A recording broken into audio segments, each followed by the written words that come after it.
Hello students, this is Jagdeep Singh, teacher of Guru Hargobind Public High School Fatehgarh. So today we will discuss the uh, grammar portion. We will discuss today determiner. So first of all, what is determiner?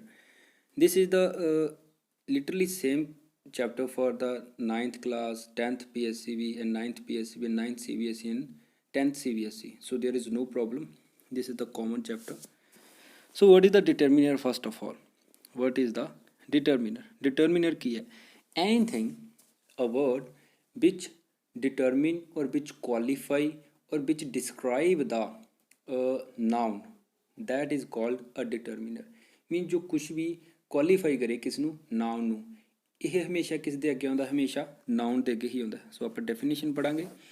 Determiners are the words, determiner ਕੀ ਉਹ words ਨੇ placed in front of nouns, means ਕਿਸ ਤੋਂ ਪਹਿਲਾਂ ਆਉਂਦੇ ਨੇ, noun ਤੋਂ ਪਹਿਲਾਂ ਹਮੇਸ਼ਾ ਹੀ ਲੱਗਦੇ ਨੇ. To clarify, ਦੱਸਣ ਵਾਸਤੇ, what the noun refers to, ਕਿ ਜਿਹੜੇ noun ਨੇ ਉਹ ਕਿਸ ਚੀਜ਼ ਨੂੰ ਦੱਸ ਰਹੇ ਨੇ, ਕਿਵੇਂ ਉਹ noun ਦਾ ਕਿਸ ਚੀਜ਼ ਨੂੰ ਰੈਫਰ ਕਰ ਰਹੇ ਨੇ, ਉਸ ਚੀਜ਼ ਬਾਰੇ determiner ਦੱਸਦੇ ਨੇ. It is used to indicate the exactness of the noun. ਇਹ ਕੀ ਦੱਸਦੇ ਨੇ, ਉਹਦੀ ਪਕਿਆਈ ਦੱਸਦੇ ਨੇ, ਮੀਨਸ ਉਹਦੀ ਐਗਜੈਕਟਨੈਸ ਦੱਸਦੇ ਨੇ, ਕਿਸ ਦੀ, ਨਾਉਨ ਦੀ. ਫੋਰ ਐਗਜ਼ਾਮਪਲ ਆਪਾਂ ਐਗਜ਼ਾਮਪਲ ਲੈ ਲਓ, ਮੈਂ ਕਹਤਾ this is book, this is book, here is what is the noun, noun ਹੀ ਕੀ ਹੈ ਇਹਦੇ ਵਿੱਚ, ਬੁੱਕ. ਪਰ ਬੁੱਕ ਦੇ ਅੱਗੇ ਆਪਾਂ ਨੂੰ ਇੱਥੇ ਇੱਕ ਡਿਟਰਮੀਨਰ ਯੂਜ਼ ਕਰਨਾ ਹੀ ਪਊਗਾ. For example this is a book, ਇਹ ਇੱਕ ਕਿਤਾਬ ਹੈ. ਜਾਂ ਆਪਾਂ ਕਹਿ ਸਕਦੇ ਹਾਂ ਦਿਸ ਇਜ਼ ਦ ਬੁੱਕ, ਇਹ ਕਿਤਾਬ ਹੈ. ਦ ਬੁੱਕ ਤਾਂ ਲੱਗੇ ਕਿਉਂਕਿ ਸਪੈਸੀਫਿਕੇਸ਼ਨ ਹੋ ਗਈ ਇੱਥੇ. So we will discuss this things further in the detail in the further in the video. So determiner basically ਕੀ ਹੈ, ਇਹ ਕੀ ਕਰਦਾ ਹੈ, ਕੁਆਲੀਫਾਈ ਕਰਦਾ ਕਿਸ ਨੂੰ, ਨਾਉਨ ਨੂੰ, ਤੇ ਉਸ ਨੂੰ ਡਿਸਕ੍ਰਾਈਬ ਕਰਦਾ. ਸੋ what is the next? Determiners are the words which specify the range of reference of the nouns. Means ਇਹ ਕੀ ਦੱਸਦਾ, ਰੇਂਜ ਦੱਸਦਾ. ਇਹਦੇ ਵਿੱਚ ਐਗਜ਼ਾਮਪਲ ਦੇਖੋ ਕੀ ਹੈ, by making it definite, ਜਿਵੇਂ ਦ ਬੁੱਕ, ਜਿਵੇਂ ਪਹਿਲਾਂ ਸਮਝਾਇਆ ਸੀ ਆਪਾਂ, ਬੁੱਕ ਨੂੰ ਦ ਬੁੱਕ ਕਹਿ ਰਹੀ ਤੇ ਆਪਾਂ ਨੂੰ ਪਤਾ ਹੋਵੇਗਾ ਕਿ ਆਪਾਂ ਕਿਸ ਬੁੱਕ ਬਾਰੇ ਗੱਲ ਕਰ ਰਹੇ ਹਾਂ. ਇਨਡੈਫੀਨਾਈਟ ਕਰਦਾ, a book means मैं कहता this is a book, this is a book of 10th class मैं बोलता, ताकि हो गया अपन ये नहीं पता कि किस बुक बारे गल हो रही है, साइंस की बुक बारे गल हो रही है, इंग्लिश की बुक बारे गल हो रही है.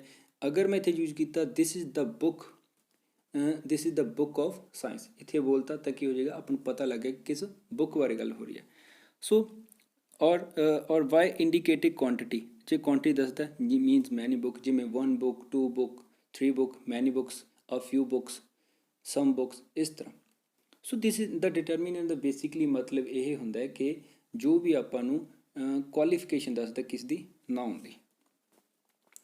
ਸੋ how many types, now kinds of the determiners, ਕਿੰਨੇ ਟਾਈਪਸ ਦੇ ਹੁੰਦੇ ਨੇ ਡਿਟਰਮੀਨਰਸ? possessive determiners, my, your, his, her, its, their. These all determiners we will discuss one by one in detail further in the video. Demonstrative, quantitative, numeral, articles, WH words. So these are the determiners, 6 types. But today we will discuss only the articles, because this is the very important part of the determiners and it is always confusing for the students. So today we will discuss only the article. So what is the article? First of all, what is article? Everyone know about the articles a and the, a and the. So basically according to the grammar there are 2 articles in the English, the definite article, the book ਜਿਵੇਂ the ਜੋ specific ਕਰਦਾ ਦੱਸਦਾ ਹੈ, ਪਕਿਆਈ ਦੱਸਦਾ, and the indefinite article, a book or an book, ਜਿਵੇਂ an I ਕਹਿ ਸਕਦੇ ਆਪਾਂ, sorry an book ਨਹੀਂ, an I. Sometimes noun required no articles at all. ਕਦੇ ਕਦੇ ਜੋ nouns ਨੇ, ਜਿਵੇਂ ਪਹਿਲਾਂ ਦੱਸੇ ਕਿ ਇੱਕ ਡਿਟਰਮੀਨਰ ਲੱਗੇ ਹੀ ਲੱਗੇਗਾ ਅਗਰ ਨਾਉਨ ਹੋਇਆ ਕਿਸ ਦੇ ਵਿੱਚ, ਸੈਂਟੈਂਸ ਦੇ ਵਿੱਚ. ਕੁਝ ਕੁ ਪਰ ਨਾਉਨ ਇਹੋ ਜਿਹੇ ਵੀ ਨੇ ਜਿਨ੍ਹਾਂ ਦੇ ਵਿੱਚ ਆਪਾਂ ਆਰਟੀਕਲ ਯੂਜ਼ ਨਹੀਂ ਕਰਦੇ. ਉਹ ਜੋ ਸੈਂਟੈਂਸ ਹੈ ਉਹ ਕੀ ਕਰ ਰਿਹਾ ਹੁੰਦਾ ਹੈ ਕਿ ਜਨਰਲਾਈਜ਼ ਕਰ ਰਿਹਾ ਹੁੰਦਾ ਗੱਲ ਨੂੰ, ਤਾਂ ਉਹਦੇ ਵਿੱਚ ਜੋ ਆਰਟੀਕਲਸ ਜਾਂ ਡਿਟਰਮੀਨਰ ਯੂਜ਼ ਨਹੀਂ ਹੁੰਦੇ ਤਾਂ ਉਸ ਨੂੰ ਕੀ ਬੋਲਦੇ ਆਪਾਂ, ਜ਼ੀਰੋ ਆਰਟੀਕਲ. ਉਸ ਨੂੰ ਕੀ ਬੋਲਾਂਗੇ, ਜ਼ੀਰੋ ਆਰਟੀਕਲ. ਸੈਂਟੈਂਸ ਦੇ ਵਿੱਚ ਜਿੱਥੇ ਕੋਈ ਵੀ ਆਰਟੀਕਲ ਯੂਜ਼ ਨਹੀਂ ਹੋ ਰਿਹਾ ਉਹਨੂੰ ਕੀ ਬੋਲਾਂਗੇ, zero article. For example book, eyes, this kind of things. So the articles are subclass of the determiners. Determiners means subclass है कि articles. So इत्थे ਆਪਾਂ ਹੁਣ ਗੱਲ ਕਰਾਂਗੇ ਅੱਗੇ one by one. देखो ਅੱਗੇ kinds आ गई. ਇਹ ਤਾਂ ਆਪਾਂ ਦੱਸ ਹੀ ਦਿੱਤਾ। ਡੈਫੀਨੇਟ ਹੁੰਦੀਆਂ ਨੇ ਜਿਸ ਨੂੰ ਦ ਬੋਲਦੇ ਨੇ, ਇਨਡੈਫੀਨੇਟ ਹੁੰਦਾ a and an. So what is next? Indefinite articles. Yes, ਆਪਾਂ ਸਭ ਤੋਂ ਪਹਿਲਾਂ ਗੱਲ ਕਰਾਂਗੇ indefinite article means a and an ਦੀ। A and an are the two indefinite articles. A or an means one or anyone। ਜੇ ਮੈਂ ਕਹਿ ਦਿੱਤਾ ਸੀ this is a book of 10th class means ਆਪਾਂ ਨੂੰ ਨਹੀਂ ਪਤਾ ਕਿ ਕਿਹੜੀ ਬੁੱਕ, ਕਿਸ ਬੁੱਕ ਬਾਰੇ ਗੱਲ ਕਰ ਰਹੇ ਹਾਂ, ਜਾਂ this is the one of the books of the 10th class। this is a book of the 10th class the means ਦਾ ਮਤਲਬ ਕੀ ਬਣ ਗਿਆ? this is the one of the books of the 10th class means ਆਪਾਂ ਕਿਸੇ ਇੱਕ ਬਾਰੇ ਗੱਲ ਕਰ ਰਹੇ ਹਾਂ, ਬਹੁਤ ਸਾਰੀਆਂ ਚੀਜ਼ਾਂ ਦੇ ਵਿੱਚੋਂ ਇੱਕ ਬਾਰੇ ਗੱਲ ਕਰ ਰਹੇ ਹਾਂ, ਤਾਂ ਕਰਕੇ ਇਸ ਨੂੰ ਕੀ ਕਿਹਾ ਜਾਂਦਾ? Indefinite article। When the countable noun is one singular in number, it takes a or an as article depending on its first letter and sound। ਦੇਖੋ ਸਭ ਤੋਂ ਪਹਿਲਾਂ ਕਾਊਂਟੇਬਲ ਤੇ ਅਨਕਾਊਂਟੇਬਲ ਨਾउन ਕਿਹੜੇ ਹੁੰਦੇ ਨੇ? ਕਾਊਂਟੇਬਲ ਨਾउन ਲਿਟਰਲੀ ਜਿਨ੍ਹਾਂ ਨੂੰ ਆਪਾਂ ਗਿਣ ਸਕਦੇ ਹਾਂ। ਅਨਕਾਊਂਟੇਬਲ ਕਿਹੜੇ ਹੁੰਦੇ ਨੇ? ਜਿਨ੍ਹਾਂ ਨੂੰ ਆਪਾਂ ਨਹੀਂ ਗਿਣ ਸਕਦੇ। ਜਿਵੇਂ ਕਿ ਵਾਟਰ ਹੈ, ਵਾਟਰ ਨੂੰ ਆਪਾਂ ਨਹੀਂ ਗਿਣ ਸਕਦੇ, this is the uncountable noun and this is the materialistic noun. ਤੇ ਜੋ ਵੀ ਕਾਊਂਟੇਬਲ ਆ ਗਿਆ, ਜਿਵੇਂ ਬੁੱਕ, ਬੁੱਕ ਨੂੰ ਆਪਾਂ ਗਿਣ ਸਕਦੇ ਹਾਂ, 1 ਬੁੱਕ 2 ਬੁੱਕਸ 3 ਬੁੱਕਸ 4 ਬੁੱਕਸ, ਇਸ ਤਰ੍ਹਾਂ। ਸੋ ਇਹ ਜਿਹੜੇ ਇੰਡੈਫੀਨਿਟ ਆਰਟੀਕਲ ਨੇ ਹਮੇਸ਼ਾ ਕਾਊਂਟੇਬਲ ਤੇ ਸਿੰਗੂਲਰ ਨਾउन ਦੇ ਨਾਲ ਹੀ ਯੂਜ਼ ਹੋਣਗੇ, ਅ ਐਂਡ ਐਨ। ਇਹ ਗੱਲ ਦਾ ਧਿਆਨ ਰੱਖਣਾ। Indefinite articles a an are used with several countable nouns in different condition. Different condition ਦੇ ਵਿੱਚ ਹੀ ਲੱਗਦੇ ਨੇ, ਜੋ ਆਪਾਂ ਅੱਗੇ 1 ਬਾਈ 1 ਗੱਲ ਕਰਾਂਗੇ। ਸੋ ਦੇਖੋ, ਜੋ ਪਹਿਲਾਂ ਗੱਲ ਕੀਤੀ ਸੀ, ਜੋ ਆਰਟੀਕਲਸ ਤੇ ਨਾउन ਦੇ ਵਿੱਚ ਰਿਲੇਸ਼ਨ ਕੀ ਹੁੰਦਾ?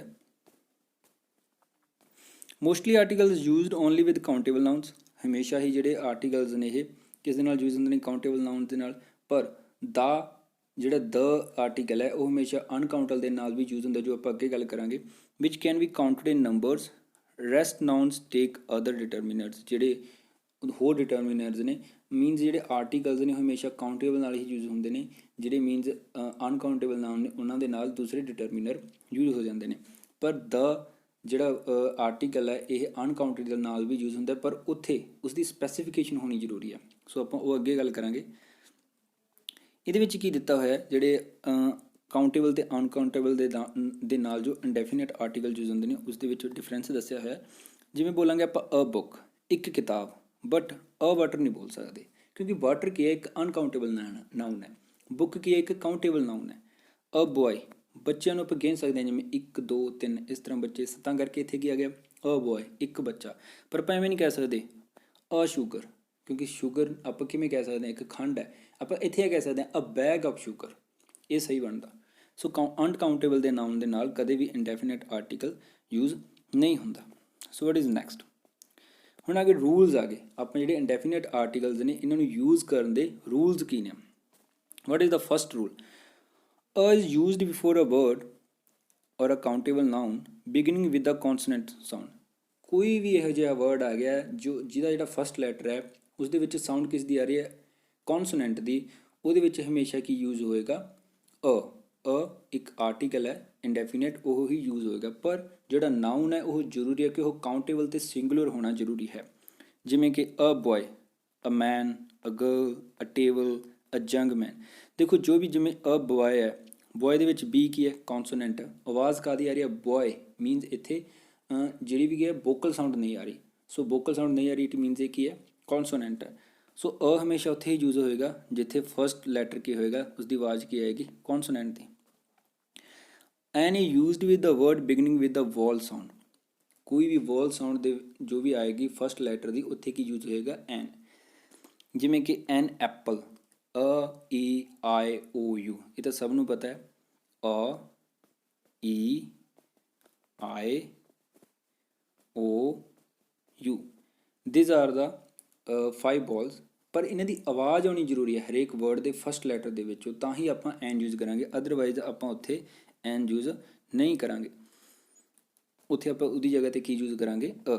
ਜਿਵੇਂ ਕਿ ਐਨ ਐਲੀਫੈਂਟ, ਦੇਖੋ ਈ ਦੀ ਆਵਾਜ਼ ਆ ਰਹੀ ਹੈ, ਐ ਦੀ ਆਵਾਜ਼ ਆ ਰਹੀ ਹੈ, ਕੀ ਆਏਗਾ? ਐਲੀਫੈਂਟ। ਐਨ ਐਗ, ਦੇਖੋ ਆਵਾਜ਼ ਆ ਰਹੀ ਹੈ ਅ ਦੀ ਆਵਾਜ਼ ਆ ਰਹੀ ਹੈ।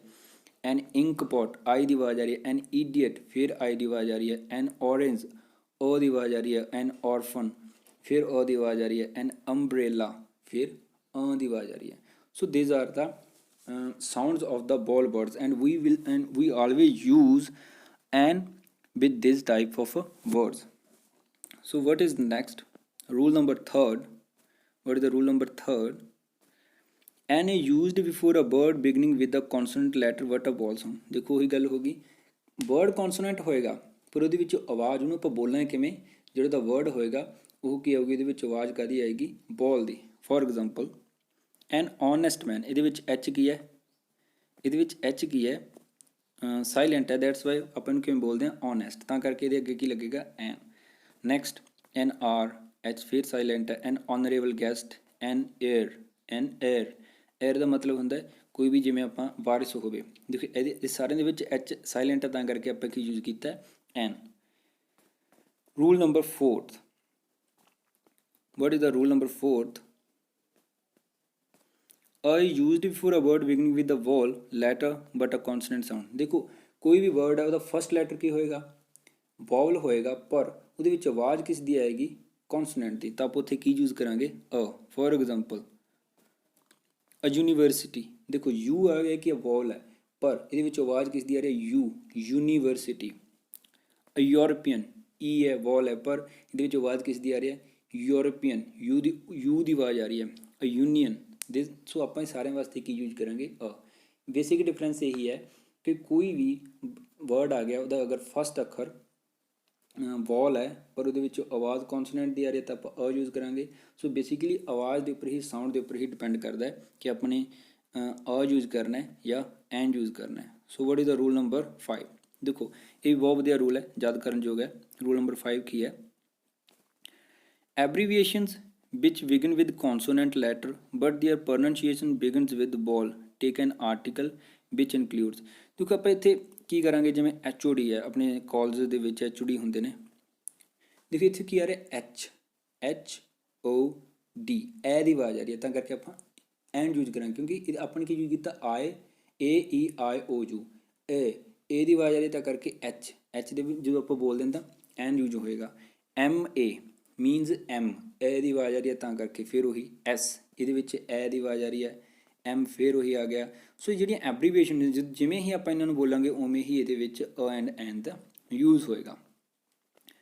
ਵਟ is the rule number 6? A word beginning with vowel letter but consonant sound takes a as an article. ਦੇਖੋ ਜਿਵੇਂ ਵਨ ਹੈ, ਇਹ ਤਾਂ ਆਪਾਂ ਪਹਿਲਾਂ ਵੀ ਕਰ ਚੁੱਕੇ ਹਾਂ, ਬਨ, ਉਹ ਕੀ ਇੱਕ ਵੋਲ ਹੈ ਪਰ ਇਹਦੇ ਵਿੱਚ ਜਦੋਂ ਆਪਾਂ ਬੋਲਦੇ ਹਾਂ ਵ ਦੀ ਆਵਾਜ਼ ਪਹਿਲਾਂ ਹੁੰਦੀ ਹੈ ਤਾਂ ਕਰਕੇ ਇਹਦੇ ਵਿੱਚ ਕੀ ਲੱਗੇਗਾ, ਹਮੇਸ਼ਾ ਅ ਹੀ ਲੱਗੇਗਾ। ਇਹ ਸਾਰੇ ਵਰਡ ਬਰਨ ਵਾਲੇ ਹੀ ਨੇ। ਸੋ ਬੇਸਿਕ ਰੂਲ ਇਹੀ ਹੈ ਕਿ ਸਾਊਂਡ ਕਿਸ ਤਰੀਕੇ ਦੇ ਆ ਰਿਹਾ, ਆਪਾਂ ਨੇ ਉਸ ਨੂੰ ਉਸੇ ਤਰੀਕੇ ਨਾਲ ਹੀ ਬੋਲਣਾ। What is the rule number 7? If the noun is modified by EX an adjective, the choice between A and N depends on the initial sound of the adjective that immediately follows the article। ਇਹਦੇ ਵਿੱਚ ਗੱਲ ਹੀ ਕੀਤੀ ਗਿਆ, ਦੇਖੋ ਅਗਰ ਇਹ word ਹੁੰਦਾ ਜੋ ਫਸਟ ਵਰਡ ਹੈ, ਜੋ ਫਸਟ ਸੈਂਟੈਂਸ ਹੈ, ਇਹਦੇ ਵਿੱਚ ਅਗਰ ਹੁੰਦਾ ਐਗ ਇਕੱਲਾ ਹੁੰਦਾ ਤਾਂ ਉਹਦੇ ਅੱਗੇ ਕੀ ਲੱਗਣਾ ਸੀ, ਐਨ, ਪਰ ਇਹਦੇ ਵਿੱਚ ਕਰ ਕੇ ਗਿਆ ਬ੍ਰੋਕਨ। ਬ੍ਰੋਕਨ ਦਾ ਮਤਲਬ ਆਪਣੇ ਐਡਜੈਕਟਿਵ ਯੂਜ਼ ਕਰ ਲਿਆ, ਤਾਂ ਐਗ ਦੇ ਅਕੋਰਡਿੰਗ ਉੱਥੇ ਐਨ ਨਹੀਂ ਆਏਗਾ ਕਿਉਂਕਿ ਆਪਣੇ ਪਹਿਲਾਂ ਵਿਚਕਾਰ ਕੀ ਆ ਗਿਆ, ਐਡਜੈਕਟਿਵ। ਸੋ ਜੋ ਆਰਟੀਕਲ ਯੂਜ਼ ਹੋਏਗਾ ਇੱਥੇ ਉਹ ਕੀ ਹੋਏਗਾ, ਬ੍ਰੋਕਨ ਦੇ ਅਕੋਰਡਿੰਗ। ਇੱਥੇ ਕੀ ਹੈਗਾ, ਬੀ ਕੀ ਹੈ, ਕੌਨਸੋਨੈਂਟ ਦੀ ਆਵਾਜ਼ ਆ ਰਹੀ ਹੈ ਤਾਂ ਕਰਕੇ ਆਪਾਂ ਇੱਥੇ ਅ ਯੂਜ਼ ਕਰਾਂਗੇ। ਨੈਕਸਟ ਦੇਖੋ ਐਨੀ ਅਨਯੂਜੂਅਲ ਪ੍ਰੋਬਲਮ ਦਾ ਪੀ ਕੀ ਹੈ, ਕੌਨਸੋਨੈਂਟ, ਪੀ ਦੀ ਆਵਾਜ਼ ਆ ਰਹੀ ਹੈ ਪਰ ਇਹਦੇ ਵਿਚਕਾਰ ਅਨਯੂਜੂਅਲ ਆ ਗਿਆ, ਮੀਨਸ ਉੱਥੇ ਕੀ ਆ ਗਿਆ, ਅਨ ਮੀਨਸ ਵੋਲ ਦੀ ਆਵਾਜ਼ ਆ ਗਈ ਤਾਂ ਕਰਕੇ ਇਹ ਯੂਜ਼ ਕਰਾਂਗੇ। ਇਹੀ ਹੀ ਫਰਕ ਹੈ, ਮੀਨਸ ਅਗਰ ਵਿਚਕਾਰ ਕੋਈ ਵਰਡ ਆ ਗਿਆ ਨਾउन ਤੇ ਆਰਟੀਕਲ ਦੇ ਤਾਂ ਜੋ ਵੀ ਐਡਜੈਕਟਿਵ ਹੋਏਗਾ ਉਹਦੇ ਅਕੋਰਡਿੰਗ ਹੀ ਆਪਾਂ ਆਰਟੀਕਲ ਯੂਜ਼ ਕਰਾਂਗੇ। ਦਿਸ is the rule number 7th। Now what is the rule number 8th? A and an is used to show the whole class in the sense of all or any। ਦੇਖੋ ਇਹ ਬਹੁਤ ਵਧੀਆ means ਹੈ, ਜਦੋਂ ਵੀ ਆਪਾਂ ਕਿਸੇ ਸਾਰੀ class ਦੀ ਗੱਲ ਕਰ ਰਹੀ ਹੈ, ਫੋਰ ਐਗਜ਼ਾਮਪਲ ਆਪਾਂ ਸਾਰੀ ਕਲਾਸ ਮੀਨਸ ਜਿਵੇਂ ਆ ਗਏ ਕੋਈ ਵੀ ਐਨੀਮਲਸ ਆ ਗਏ, ਜਿਵੇਂ ਹੌਰਸ ਕੀ ਇੱਕ ਸਾਰੀ ਕਲਾਸ ਦੀ ਗੱਲ ਕਰਤੀ ਕਿ ਸਾਰੇ ਘੋੜਿਆਂ ਬਾਰੇ ਗੱਲ ਕਰ ਰਹੇ ਹਾਂ, ਹਿਊਮਨ ਸਾਰੀ ਕਲਾਸ ਦੀ ਗੱਲ ਹੋ ਗਈ, ਜਿਵੇਂ ਕਿ ਸ਼ੀਪ ਹੋ ਗਈ, ਸਾਰੀ ਕਲਾਸ ਦੀ ਗੱਲ ਹੋ ਗਈ, ਇਸ ਤਰ੍ਹਾਂ। ਸੋ ਉਹਨਾਂ ਵਾਸਤੇ ਆਪਾਂ ਕਿਵੇਂ ਯੂਜ਼ ਕਰਦੇ ਹਾਂ ਆਰਟੀਕਲਸ ਨੂੰ, ਜਿਵੇਂ a student should be obedient, ਇੱਕ ਵਿਦਿਆਰਥੀ ਨੂੰ ਹਮੇਸ਼ਾ ਆਗਿਆਕਾਰ ਰਹਿਣਾ। ਆਪਾਂ ਇੱਥੇ ਇੱਕ ਵਿਦਿਆਰਥੀ ਮੀਨਸ ਸਾਰੇ ਹੀ ਵਿਦਿਆਰਥੀਆਂ ਬਾਰੇ ਗੱਲ ਕਰ ਰਹੇ ਹਾਂ। ਜਦੋਂ ਆਪਾਂ ਕਾਮਨਲੀ ਜਨਰਲਾਈਜ਼ ਗੱਲ ਕਰਦੇ ਹਾਂ ਤਾਂ ਜਨਰਲੀ ਗੱਲ ਕਰਦੇ ਹਾਂ ਤਾਂ ਉਹਦੇ ਵਿੱਚ ਹਮੇਸ਼ਾ ਅ ਦਾ ਯੂਜ਼ ਹੋਏਗਾ, ਇੱਕ ਕਲਾਸ ਨੂੰ ਇੰਡੀਕੇਟ ਕਰਦੇ ਹਾਂ। ਜਿਵੇਂ ਇੱਥੇ ਕੀ ਹੈ, ਐਨੀ ਸਟੂਡੈਂਟ ਜਾਂ ਆਲ ਸਟੂਡੈਂਟ। ਅ ਡਾਕਟਰ ਮਸਟ ਲਵ ਹਿਜ਼ ਪੇਸ਼ੈਂਟ, ਇੱਕ ਡਾਕਟਰ ਨੂੰ ਹਮੇਸ਼ਾ ਆਪਣੇ ਜਿਹੜੇ ਪੇਸ਼ੈਂਟ ਨੇ ਉਹਨਾਂ ਨੂੰ ਪਿਆਰ ਕਰਨਾ ਚਾਹੀਦਾ ਹੈ। ਮੀਨਸ ਕਿਸੇ ਵੀ ਡਾਕਟਰ ਨੂੰ ਜਾਂ ਸਾਰੇ ਡਾਕਟਰਾਂ ਨੂੰ ਹਮੇਸ਼ਾ ਪਿਆਰ ਕਰਨਾ ਚਾਹੀਦਾ ਹੈ। ਸੋ ਹਮੇਸ਼ਾ ਜਦੋਂ ਆਪਾਂ ਕਲਾਸ ਨੂੰ ਡਿਨੋਟ ਕਰਾਂਗੇ ਉੱਥੇ ਹਮੇਸ਼ਾ ਅ ਐਂਡ ਐਨ ਦਾ ਯੂਜ਼ ਹੋਏਗਾ। ਸੋ ਦਿਸ ਵਰ the rules for the indefinite articles a and an, which are the subclass of the determinants, and we will discuss the definite article the in the next video. And I will send the some exercises with the video, so you should solve those exercises, and I also will send the answers of those exercises so you can take help from those answers. So thank you very much. We will discuss the definite article in the next video.